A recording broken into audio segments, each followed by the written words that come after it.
Hi, my name is Jimmy Williams with NFL Draft Diamonds. And here's me today. I have a diamond in the rough I'd like you guys to meet. This here is Jarrett Hunter. He is a running back out of Howard University. Nice to have you today, buddy. Appreciate you having me on. Yeah, obviously, man, I want to get a chance to meet you, learn your story. Obviously, one of the top HBCU prospects this season, and had an opportunity at the Legacy Bowl just recently. So hopefully, we'll talk about your experience there as well. So, Jarrett, first, let's set the groundwork, man. Tell me about you. Go ahead and introduce yourself.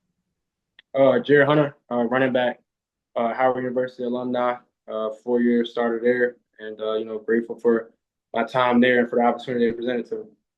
Cool. So, Jared, I have in my notes attended Louisa County High School in Mineral, Virginia, Yes, sir. along with some football. Did a little basketball there as well. But let's back up just a tad, if at all possible, maybe even some more. How long have you actually played this game of football? Started playing football around 5. My dad got me into it. My older brothers were always playing, and I'm from a small town, as you mentioned, Mineral, Virginia, and just like the show Friday Night Lights, those were the celebrities of town. So seeing those guys go out there every Friday and everybody cheering for them, I was like, whenever I'm old enough, I want to play. So my dad got me into it around 5, playing little league, and just trying to work my way up to being that guy out there on Friday nights. Cool. So, tell me about your Friday night moments, man, there at Louisa County. Any fond memories that we can look back on and share? Oh man, my sophomore year, I would look back on that whole season. It was actually I played corner. I was a sophomore, so I wasn't really involved in the offense. We had some great backs and Joe Whalen, Malik Bell, and Raekwon. So I just kind of had to wait my time. So they told me I could start at corner, and we ended up going to the state championship that year. We lost, but it was fun that experience just to be able to. I think we went 14-1 that season, and to get to play corner on a team like that was awesome. So definitely those being my first experiences of Friday Night Lights, sophomore, being out there with those guys and going as far as we did was more than I could have ever dreamed of at that time. So, talk to me briefly about the shift of you being a defensive back and then ultimately a running back. I was always a running back or offensive guy. It was just at the time, the way the offense worked, they were older guys. So it was like, you can get in here a little bit, but we're going to let them kind of run the show. So I just accepted my role, and that's something I had no problem doing. If playing corner was the way I helped the team win, and I was an athlete, I can make plays. Corner wasn't something I did a lot, but it was like, you know what? If that's my role, I'll go out there and figure it out and be the best at it. So I was able to go out there and do my thing at that. Interesting. So, coming out of high school, how was the recruiting for you overall? I mean, and how did you ultimately decide on Howard? Coming out of high school, I had a great high school career. I did a lot offensively, scoring touchdowns and showing my versatility. As I got past my sophomore year, junior year, senior year, I was quarterback, running back, receiver, played a little safety. So I showed some versatility, and that attracted a lot of attention. A lot of CAA schools were looking at me. Me at a couple of HBCUs, but the only schools that actually offered scholarships were Virginia Military Institute and Howard University. And I visited both, loved both universities. VMI was a little bit different of what I was used to, and I think when I got to Howard, which was also a culture shock for me, I was able to understand when I was talking to the staff that I would be a better fit there. So just coaches like Coach Johnson and Coach Scott just kind of showing me the ropes and telling me how I would be, and not promising me anything, but just letting me know you get here, you can work your way into being one of the guys on this team, and just the opportunity they presented to me was something I couldn't pass up.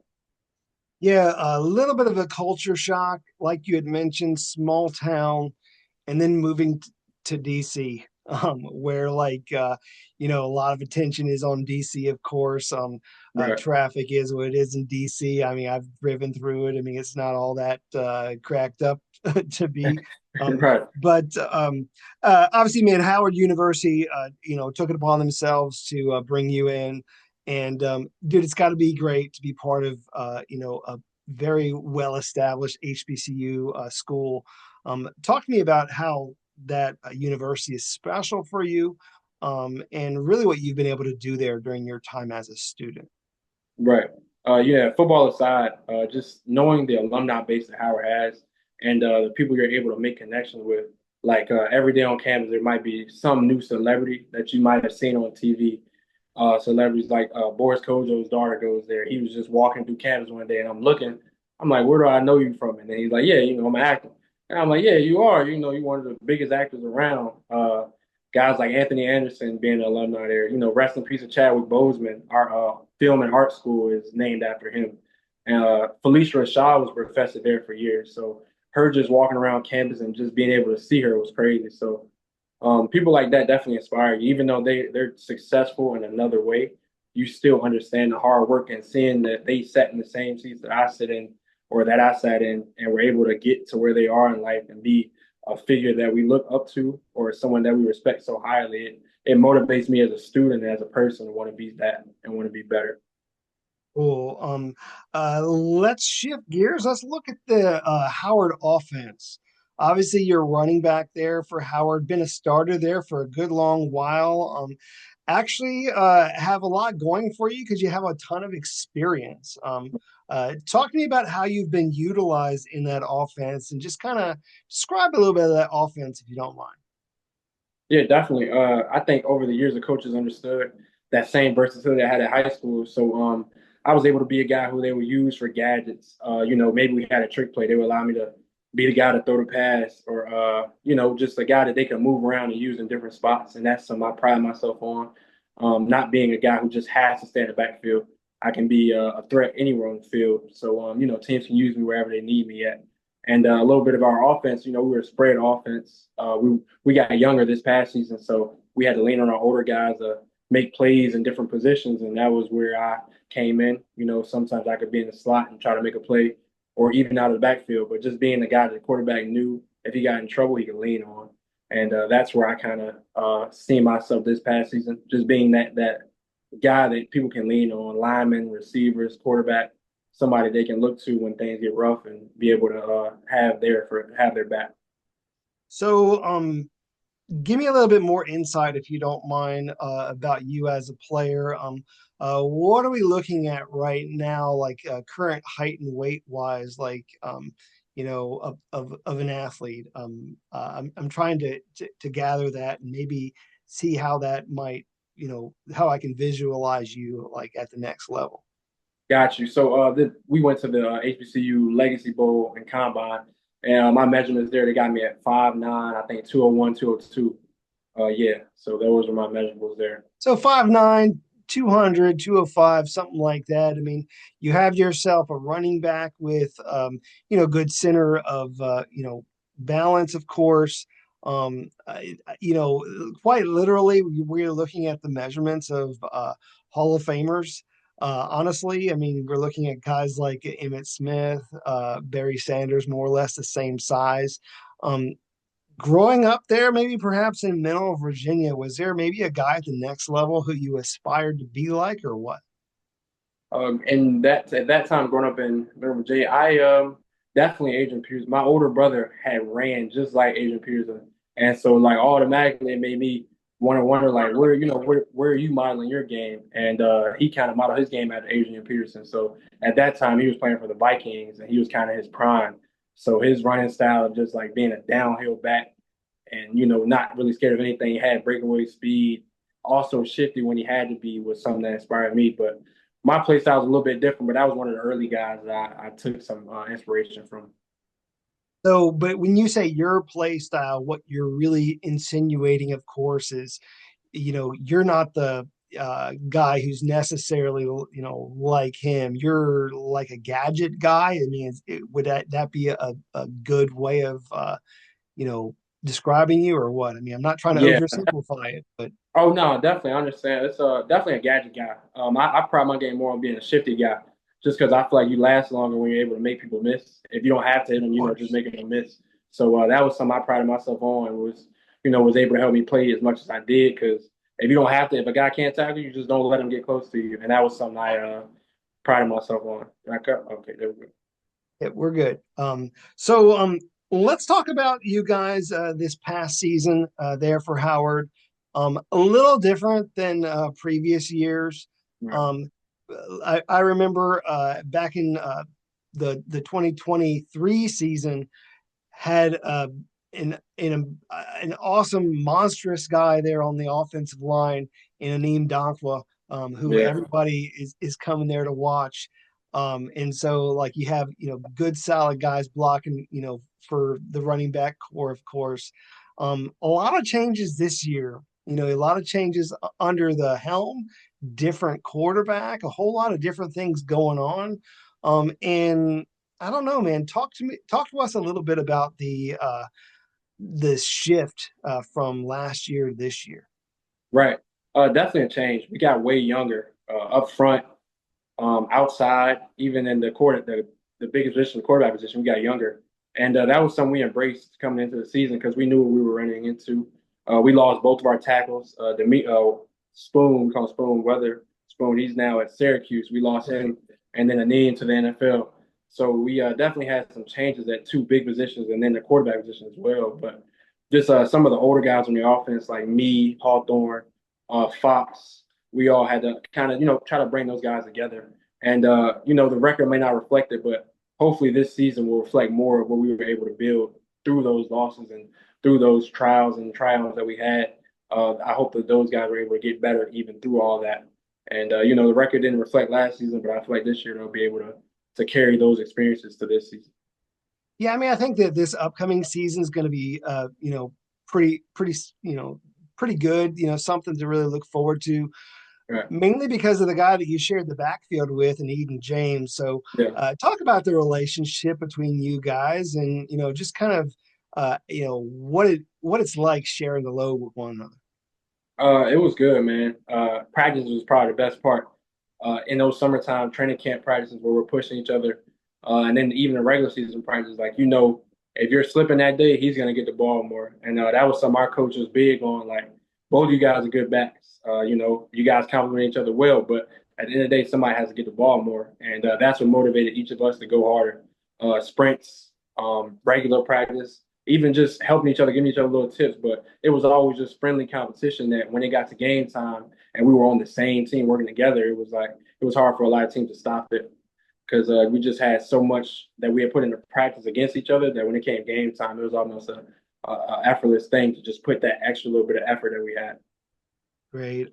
I want to talk about some of your personal highlights actually from this past season.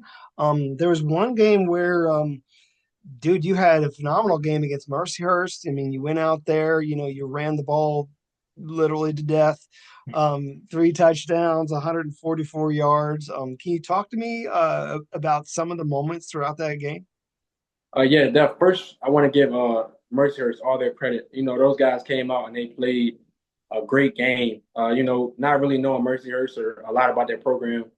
They came in and we were kind of, didn't know what to expect. But they came out and they definitely put up a great fight. And it was a game we had to play all the way down to the end. And my number was getting called that day. Coaches, they needed me. And I'm glad they were able to lean on me and I was able to come through and execute. But that was just a reflection of how I talk about practice, the work that I put in practice, and the effort I put in the whole summer for an early game like that to hit us, where I'm got to carry the load and go out there and be a guy for my team. That was something that I had been working on the whole summer, conditioning and grinding and preparing my body for a situation like that. So, was there maybe a particular play in that game that sticks out, or maybe in one of the other games from this past year, who that actually, really is one of your best personal highlights? Can you walk me through one of those plays? I feel like I had a lot of good runs, but as always, homecoming is going to be one that makes you think of it. But homecoming, I had couple of runs coming out the half, and it was one run. I remember I broke right, and I broke off a tackle, and it's just like a pile of guys piled up on me against Tennessee State, and I was just able to carry the pile for about 5 to 6, like maybe even 7 yards. But it was just like a moment like that where I'm able to like defy the odds basically and stay on my feet was something that I kind of cherish. And I've had some great runs, but one where I'm able to show my strength like that is just one that I'll remember. Kind of interesting how you described yourself carrying the pile. Yeah, against Tennessee State. Of course, their head coach, making the shift, moving up in all of that. How did it feel to carry the guys' team when you're looking at one of the best to ever do it in Eddie George?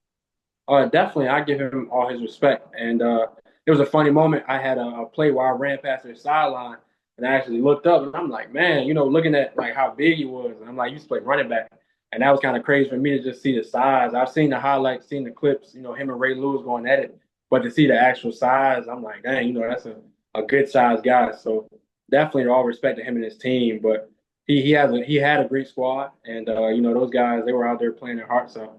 And I'm grateful for the opportunity and grateful for that game, just the atmosphere that we were able to create for the fans and for everybody on both sides of the ball was awesome. Gotcha. I was thinking of the old adage. It's not necessarily the size of the dog, but the size of the fight in the dog. Obviously, Right. you were looking at like Eddie George, you know, awesome individual in his own right as a player, as a coach, and then you yourself, perhaps maybe a little smaller, but Mm. still able to play up and really showcase yourself as a strong back Right. when necessary. So, uh, did well throughout your time there at Howard. Was you know three-time All-Conference player. Was a HBCU All-American in 2023. A lot of great accolades over the years, man. So, got to give yourself props on that one. Um, Anything else of your accomplishments that you're proud of, or what? I honestly, off the field, I had made Dean's List a couple of times, and that was something I was really proud of. Being a first college graduate in my family, to be a Dean's List guy was something I was really excited to tell my parents about. Football aside, it was just like to show them that I'm also doing it off the field was something they were really proud of as well. Great. What'd you able to get your degree in? Yeah, you say it again? What'd you get your degree in? I got in sports management. So sports management, been on the dean's list. You're checking off the boxes for life, of Right. course. Getting your degree. Being able to set yourself up for great success. Um, we closed the door on you as a collegiate player. You were able to go out to the HBCU Legacy Bowl. You're showcasing yourself in front of the country, really. Talk about that week, that moment going out there, and just kind of that whole experience, if you don't mind. It was definitely a great experience. I've said it a few times, but I'm grateful for the people that invited us to it and allowed me and my guys to showcase our talents there. From the combine to the practices and just having the scouts and being able to interview with teams and talk to teams and just get that early experience of it. And just to have it all right there in the same setting, that's an opportunity that, guys are presented. I hope they take it because that was a great opportunity and a surreal experience, just to be practicing doing what you've done for 4 to 5 years of your college, but you look to the side and it's 30 teams sitting on the side. That's it's mind wrecking at the same time. It's like, this is what I do. It's just a different type of crowd here. Yeah, I mean, it's a little madness if we're being honest. I mean, there's Right. a lot going on, a lot of people involved. You had the opportunity to maybe sit down, do some interviews. How did the interviews work out for you? Interviews went great. I ended up meeting with 6 teams, and they all just kind of reflected on my career, and each of them just asking me why would I be a good fit for their team, and questions about family and stuff like that, and just learning about me as a player. And I was just grateful that I was able to do that. Awesome, awesome. Want to see how much we can learn about you, other than the fact that again, one of the best HBCU guys coming out this season. Anything that you want to share about yourself? Quite frankly, whether it be your hobbies, your interests, any fun facts or something. Tell me a little bit about Jarrett Hunter. A little bit about me. I know a lot of people probably know I'm a big podcast guy. So, the podcast setting, kind of what we're in right now, is something I like doing in my free time. I really don't have a lot of free time, and a lot of times I'm moving around, driving to work. So, just to be able to pop on a podcast. Also, I'm big into audiobooks, just stuff that I can listen to while I'm moving around. Is really, as I've gotten older, is what is my hobbies have shifted to. So give me a couple of examples here. Like, what are you listening to, like podcast wise and audiobooks? What's happening these days? Like, give me an idea. Podcasts, I love the sport podcasts, like Gil's Arena, All the Smoke, $1 million Worth of Game. Audiobooks, I just got into the Let Them Theory. That's pretty good. I saw she was actually on the Pivot. I saw her on the Pivot, and she was just talking about her audiobook, and I was like, okay, let me check it out. So I've gotten pretty far, and I'm chapter 4, and just learning how to let life go as you're getting older. You just gotta let things work out how they work out, and just put your best foot forward. And for the time that I'm in right now, a book like that is definitely what I need. Great. Well, appreciate you sharing that. See if I can ask you a couple other fun questions, just to kind of get a little bit more out of you. Okay. These are hopefully be fun. Just a quick few favorites here and there. Favorite breakfast cereal? Favorite breakfast? Give me Fruity Pebbles. Fruity Pebbles. All Yeah. right. I don't know if you have too much time to sit down and watch a little bit of Tube, but favorite TV show right now? Favorite TV show? I just finished Designated Survivor. I'm a little late, but I kind of just finished that up. But I like that show. A lot of twists and turns. I like cliffhangers, stuff like that. So that was a good show for me. Gotcha.